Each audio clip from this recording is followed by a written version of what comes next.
الحمدللہ والصلاة والسلام علی سیدنا مولانا و ملجانا و ماونا محمد النبی الامی العربی القرشی الحاشمی الابتحی المکی مدنی التحابی الشاہد المشہور الولی المقرب اما بعد فاعوذ باللہ من الشیطان الرجیم بسم اللہ الرحمن الرحیم ورفعنا لک ذکرک صدق اللہ مولانا العظیم۔ تیری مدحت کے لیے وقف زبان ہو میری، تیری مدحت کے لیے وقف زبان ہو میری، تیرے ہی واسطے تاثیر بیاں ہو میری۔ موسم حب نبی میں کھلیں غنچے میرے، اور ذکر سن سن کے تیرا نسل جوان ہو میری۔ اللہ جل مجدہ کی حمد و ثنا اور حضور رحمت کل جہاں صلی اللہ تعالیٰ علیہ وآلہ وسلم کی بارگاہ میں عقیدتوں محبتوں چاہتوں کا خراج پیش کرنے کے بعد زینت مسجد صدارت، رونق محفل، شمع بزم، قدوۃ السالکین، زبدۃ العارفین، پیر طریقت حضرت علامہ مولانا پیر نقیب الرحمن صاحب، استانہ علیہ عیدگاہ شریف، معزز و محتشم علماء کرام، برادران اسلام، سنی اسکالرز بورڈ کے زیر اہتمام اس عظیم الشان انٹرنیشنل میلاد مصطفیٰ کانفرنس کے انعقاد پر میں اپنے برادر مکرم فاضل جلیل عالم نبیل حضرت علامہ مولانا بشارت احمد شاذی صاحب جو جنرل سیکرٹری ہیں سنی اسکالرز بورڈ کے، ان کو اور ان کے احباب طریقت کو مبارکباد پیش کرتا ہوں۔ اللہ کے ولی کی سب سے بڑی نشانی یہ ہے کہ جس مجلس میں اللہ کا ولی بیٹھا ہوتا ہے دلوں کی وادیوں میں طمانیت کا نور برستا ہے، اور ہم میں سے یہاں بیٹھا ہر شخص اس کیفیت کو محسوس کر رہا ہے۔ اور جب نبی اکرم صلی اللہ تعالیٰ علیہ وآلہ وسلم نے یہ ارشاد فرمایا کہ قیامت کے دن اللہ میری امت کے اولیاء کو نور کے منبر عطا فرمائے گا، تو پوچھا یا رسول اللہ ان کی نشانی کیا ہے؟ فرمایا ان کی نشانی یہ ہے کہ جس وقت ان کا چہرہ دیکھو تو رب یاد آ جائے۔ یہ مادیت کا ماحول ہے، مغرب کی اس دنیا کے پاس، مٹیریلسٹک ورلڈ کے پاس مادیت کا ہر سامان موجود ہے، دولت بھی ہے، دنیاوی علم بھی ہے، وسائل حیات بھی ہیں، آسانیاں بھی ہیں، زندگی کے تمام معاملات ہیں، مگر مغرب کا باطن اگر کسی چیز سے خالی ہے تو مغرب کی روح وہ پیاسی ہے، اور وہ پیاس نہ کوئی کالج بجھا سکتا ہے، نہ کوئی یونیورسٹی بجھا سکتی ہے، نہ کوئی ریسرچ انسٹیٹیوٹ بجھا سکتا ہے، نہ کوئی بڑے سے بڑا دنیا کا اسکالر بجھا سکتا ہے۔ روح کی پیاس بجھا سکتا ہے تو کوئی محمد عربی کا یہ درویش بجھا سکتا ہے۔ قلندر لاہوری نے کیا پیاری بات کہی تھی کہ خرد کے پاس خبر کے سوا کچھ اور نہیں۔ یہ پوری دنیا کا علم، یہ پوری دنیا کا فلسفہ، یہ پوری دنیا کی سائنس اور ٹیکنالوجی، یہ پوری دنیا کا انفارمیشن ڈیٹا، یہ کیا ہے؟ یہ خرد ہی تو ہے، یہ عقل ضیاءکار کی جولانیاں ہی تو ہے۔ کہا خرد کے پاس خبر کے سوا کچھ اور نہیں، اور تیرا علاج نظر کے سوا کچھ اور نہیں۔ ہر ایک مقام سے آگے ہے مقام تیرا، حیات ذوق سفر کے سوا کچھ اور۔ تو ہماری خوش قسمتی ہے کہ آج عشق الہی اور عشق مصطفیٰ صلی اللہ علیہ وسلم کی خیرات تقسیم کرنے والا مرد کامل حضور کی بلا پیر صاحب ہمارے درمیان تشریف فرما ہے. اللہ پاک آپ کے فیضان کو قیامت تک جاری فرمائے. دوسری بات یہ ہے کہ سنی اسکالرز بورڈ کا یہی مشن ہے کہ ہم دہشت گردی کے ساتویں ماحول میں امن کی، علم کی، تصوف کی، روحانیت کی اس خیرات کو عام کرنا چاہتے ہیں. اور میڈیا کے حضرات اس بات کو نوٹ کریں کہ یہ جو دہشت گردی کی عالمی فضا ہے،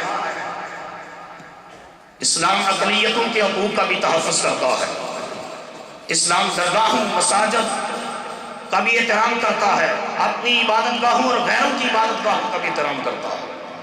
کیسر روم نے عہد فاروقی میں مدینہ کے پادریوں کو خط لکھا کہ ہم مسلمانوں کو باہر سے حملہ کرتے ہیں، تم اندر سے انٹرنل کنسپائریسی کرو، اندرونی سازش کرو، اسلامی ریاست کی وحدت کو منتشر کر دیا جائے.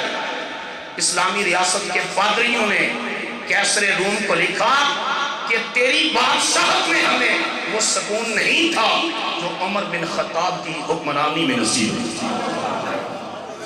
کہا نہ صرف ہمیں مذہبی آزادی حاصل ہے بلکہ مسلمانوں کا خلیفہ ہمارے چرچوں کی مالی امداد بھی کرتا ہے. تو اس طرح اسلام ایک کمپریہنسو ریلیجن ہے. اس اعتبار سے انشاءاللہ ان قریب مستقبل میں سنی اسکالرز بورڈ کے زیر اہتمام ایک international power of peace conference کا انعقاد انشاءاللہ کیا جا رہا ہے. تو میلاد مصطفیٰ کا موضوع ہے اور میں انتہائی اختصار کے پیش نظر میرے ذہن میں تھا کہ حضور کی نعت پاک جو صحابہ کرام نے پڑھی اور شمائل اور احادیث کی کتابوں میں 50 سے زیادہ مرتبہ صرفی اور نحوی مختلف تراکین کے اندر نعت شریف کا ذکر آیا ہے. حضور کے صحابہ نعت پڑھتے، لوگ کہتے ہیں یہ شاعری ہے، دیوانگی ہے، فرزانگی ہے. نعت پڑھتے حضور کے چچا حضرت عباس، نعت پڑھتے حضرت کعب بن زہیر، نعت پڑھتے حضرت سواد بن کارب، نعت پڑھتے حضرت نابغہ جغدی، نعت پڑھتے حضرت حسان بن ثابت. مگر قربان جائیے وہ نعتیں پڑھتے تھے اور کملی والا بیٹھ کے ان کی نعتیں سنتا. اس اعتبار سے نعت پڑھنا یہ سنت صحابہ ہے اور نعت سننا خود سنت مصطفیٰ ہے صلی اللہ علیہ وسلم.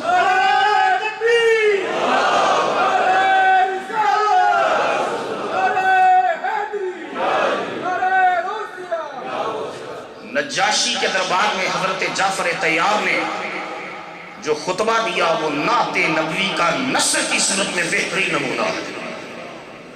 اور ایک عرابی حضور کی بارگاہ میں آیا اور آ کر منظوم نظم کی صورت میں عرض کیا یا رسول اللہ قحط پڑ گیا ہے، جانور مر رہے ہیں، چارہ نہیں ہے، اللہ کے حضور دعا کریں. اور ساتھ اس نے عربی زبان میں یہ شعر کہا لیس لنا الا فرارنا وَأَيْنَ فَرَارِ الْخَلْقِ إِلَى الرُّسُلِ. اے اللہ کے پیارے رسول، مخلوق جب غموں کے اندر مبتلا ہوتی ہے تو ان کا رجوع کدھر ہوتا ہے؟ یہ رسولوں کی بارگاہ میں تو آتے ہیں. تو آپ دعا فرمائیے میرے آقا کے ہاتھ اٹھے، آسمان سے بادل سے بری ہوئی بدلیاں امڑ آئی اور بارش برسی اور پورا ہفتہ بارش ہوتی رہی. اگلے جمعے کو دوبارہ حضور منبر پر تشریف فرما کے لوگ آئے یا رسول اللہ دعا فرمائیے بارش زیادہ ہو گئی کہ اللہ بارش روک لے. میرے نبی کی اس طرح انگلی اٹھی، کہا حوالینا لا علینا، اے بادلو ارد گرد برسو، مدینہ کی بسری میں نہ برسو، جدھر مصطفیٰ کی انگلی اٹھی پتیاں چھٹی گئی.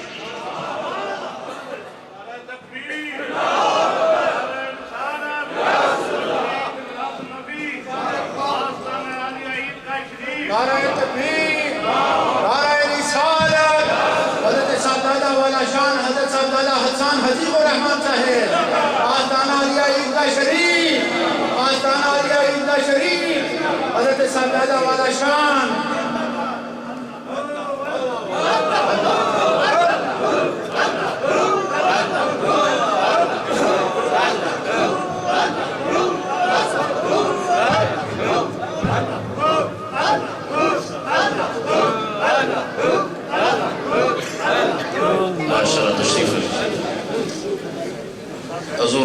صاحب کے لخت جگر حضرت صاحبزادہ حسیب الرحمان صاحب تشریف لائے. ہم دل کی عطا گرانیوں سے آپ کو خوش آمدید کہتے ہیں. میں عرض کر رہا تھا کہ جب حضور کی انگلی اٹھی اور بادل چھٹے تو نبی پاک علیہ السلام نے فرمایا کون ہے اس مجمع میں بیٹھا ہوا جو میرے چچا ابو طالب نے جو میری شان میں نعت لکھی ہے وہ سنائے. تو حضرت ابو طالب کے لخت جگر گوشہ مولا کائنات سیدنا علی المرتضیٰ اٹھے اور اٹھ کر وہ اشعار کہے جو حضرت ابو طالب نے حضور کی شان میں لکھے تھے. وَأَبْيَتَا وَيَسْتَسْقِ الْغَمَامُ بِوَجْهِهِ سَمَاءُ الْيَتَامَى إِسَمَةُ لِلْأَرَامِلِ. کہا یہ گورے مکھڑے والا جس کے چہرے کے صدقے سے بارش کی خیرات مانگی جاتی بارش کی خیرات مانگی جاتی. انہوں نے وہ قصیدہ پڑھا. حضور نے فرمایا ہاں علی میری یہی مراد تھی کہ تو مجھے یہی قصیدہ سنائے. حتیٰ کہ ایک غزوہ سے واپسی پر بخاری شریف میں ہے حضور مسجد میں تشریف لائے. حضور کے چچا جان حضرت عباس بن عبد المطلب نے عرض کی یا رسول اللہ میرا دل کرتا ہے حضور کی نام پڑھوں. حضور نے فرمایا چچا اٹھو اور اٹھ کے نام سناؤ قربان چاہیے. حضور یہ بھی فرما سکتے تھے کہ اگر عبادت کا ذوق ہے تو تلاوت قرآن کرو یا نفل پڑھو یا اور عبادت ذکر و اذکار کرو. مگر بتانا امت کا مقصود یہ تھا کہ جہاں تلاوت قرآن عبادت ہے وہاں نعت مصطفیٰ بھی عبادت ہے. اور انہوں نے اٹھ کر نعت پڑھی. وہ کیسا ماحول ہوگا کہ جس محفل نعت کی صدارت خدا کا رسول فرما رہا. اور انہوں نے کہا نعت کیا تھی وَوَارَدَتْ نَارُ الْخَلِيلِ مُقْتَحْتِمًا وَفِي صُلْبِهِ عَيْفَ فَفِي صُلْبِهِ أَنْتَ كَيْفَ يَحْتَرِقُ. اے اللہ کے پیارے رسول صلی اللہ تعالیٰ علیہ وسلم. پیر صاحب تشریف فرما رہے ہیں آپ بیٹھے رہیں وضو کر کے واپس تشریف لا رہے ہیں. سارے حضرات تشریف رکھیں بیٹھے. میں عرض کر رہا تھا حضرت عباس بن عبد المطلب رضی اللہ تعالیٰ عنہ نعت پڑھی. عرض کی یا رسول اللہ صلی اللہ علیہ وسلم جب حضرت ابراہیم علیہ السلام کو آتش نمرود میں ڈالا جا رہا تھا بڑھتی ہوئی آگ کے شعلے آسمان کی بلندیوں سے باتیں کر رہے تھے مگر اس آگ نے سیدنا ابراہیم علیہ السلام کا ایک بال بھی نہ جلایا. وَارَدَتْ نَارُ الْخَلِيلِ مُقْتَحْتِمًا وَفِي صُلْبِهِ أَنْتَ كَيْفَ يَحْتَرِقُ. کہا یا رسول اللہ اس آگ نے حضرت ابراہیم کا ایک بال بھی نہ جلایا. وجہ یہ تھی کہ ابراہیم کی پیشانی میں محمد کا نور چڑھ رہا تھا. وفی صلبہ انت کیف یحترق. ان کی صلب میں مصطفیٰ کا نور تھا. آپ کی جرأت کیسے تھی کہ ابراہیم کے قریب آتے.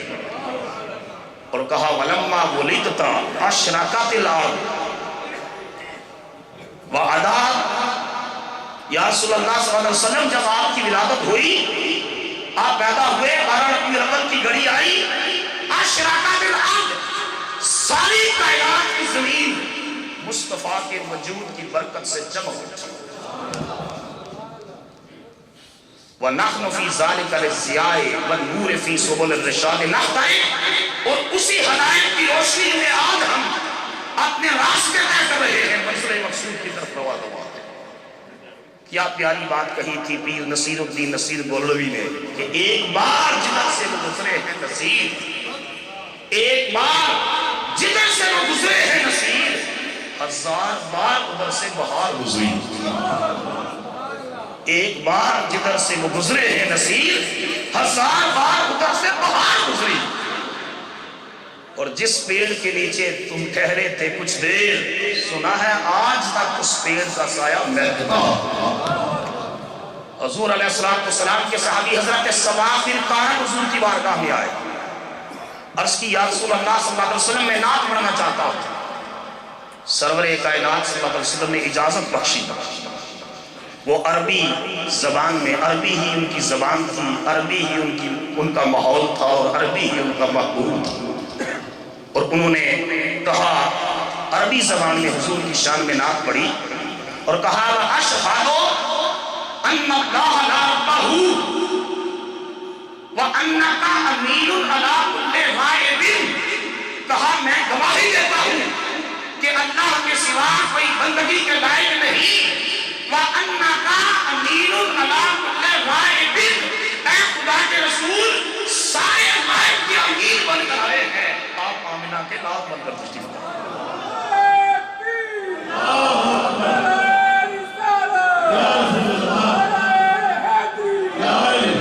انکا امین علی کل غائب، آپ ہر غائب کی امین ہے۔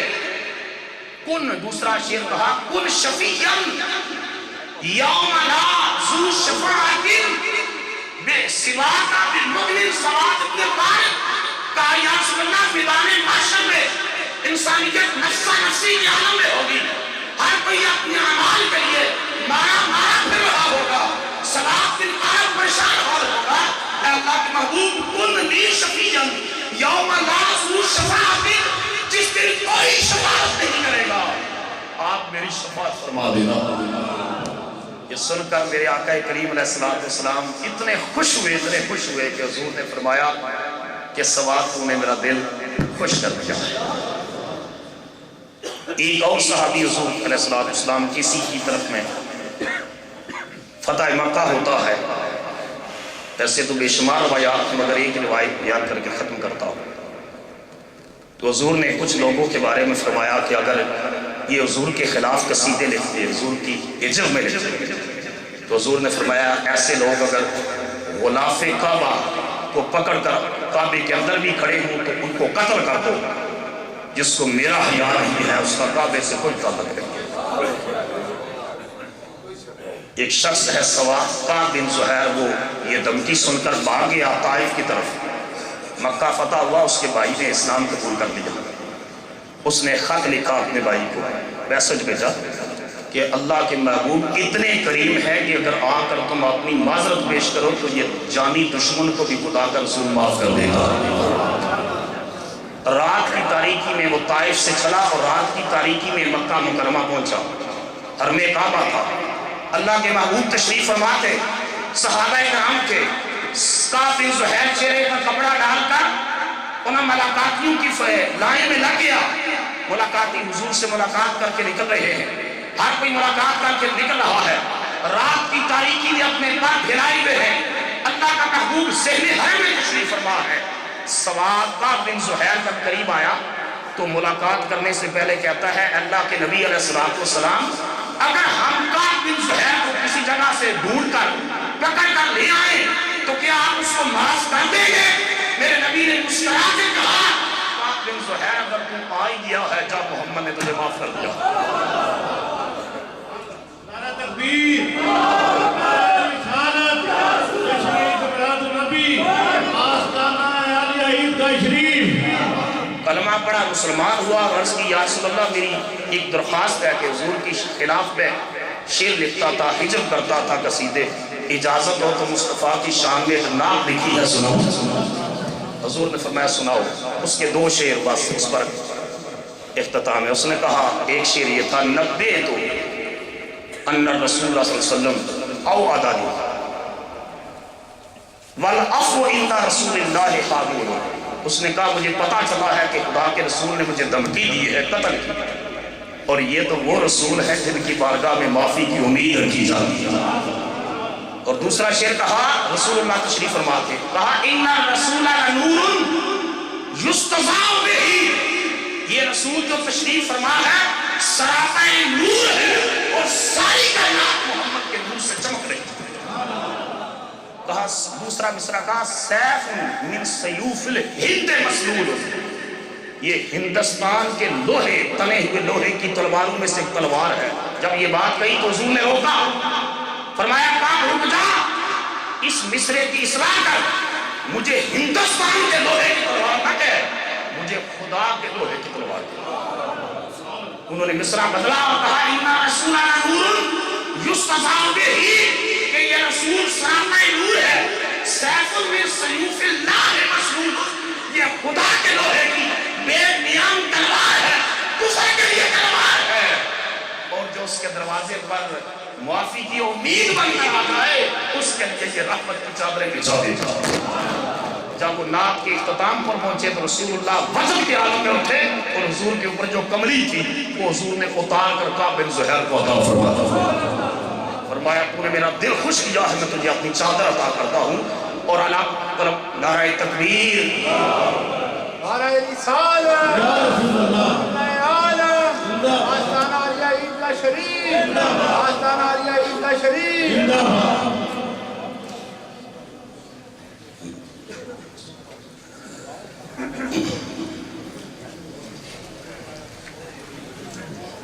تو میں نے عرض کیا کہ جب وہ نعت کے اختتام پر پہنچے تو حضور وجد کے عالم میں اٹھے اور اپنی چادر اور کملی مبارک کعب بن زہیر کو عطا فرما دی، اور وہ ان کی نسل در نسل وہ چادر حضور کی کملی ان کے پاس رہی۔ خلفائے بنی عباس کے دور تک جو خلیفہ بنتا اس کو وہی چادر تاج پوشی کے طور پر پہنائی جاتی ہے۔ خواجہ غلام فرید کے کلام پر اختتام کرتا ہوں، جن نے کہا تھا سونا ہیک وری لنگ آ تو سالی جا دے، ہیک وری لنگ آ تو سالی جا دے، میں داریاں کرے ساں سکاں دہا دے، پھل پان مصری علاچیاں منگے ساں تے اتری گلاباں کی مل مل لوے ساں، کنگی کرے ساں تے مہندی لوے ساں، کول بہاساں میں دلہا بنا دے، شملے دیاں سوٹیاں تے جے پور دے جیرے، لاکھ لال نیلم تے پکھراج ہیرے۔ اگلا شعر حاصل محفل ہے، کہا یا رسول اللہ اونجتے غریب ہاں پر دل تے امیر ہے، اونجتے غریب ہاں پر دل تے امیر ہے، جو چیز دیساں دیساں رجا دے، خدمتاں کرے ساں جیساں ہزاراں، کدی تھوڑ نہ دیساں تے دیساں ہزاراں، ایویں کوڑیاں حباں کیوں ایساں خود بیٹھ دے اسا آپے آدے، ایہو سوال فرید دا منگن، ایہو سوال فرید دا منگن، جن جان کٹ گن لٹ مال زر گن پر ہک واری لگا تو ساری جا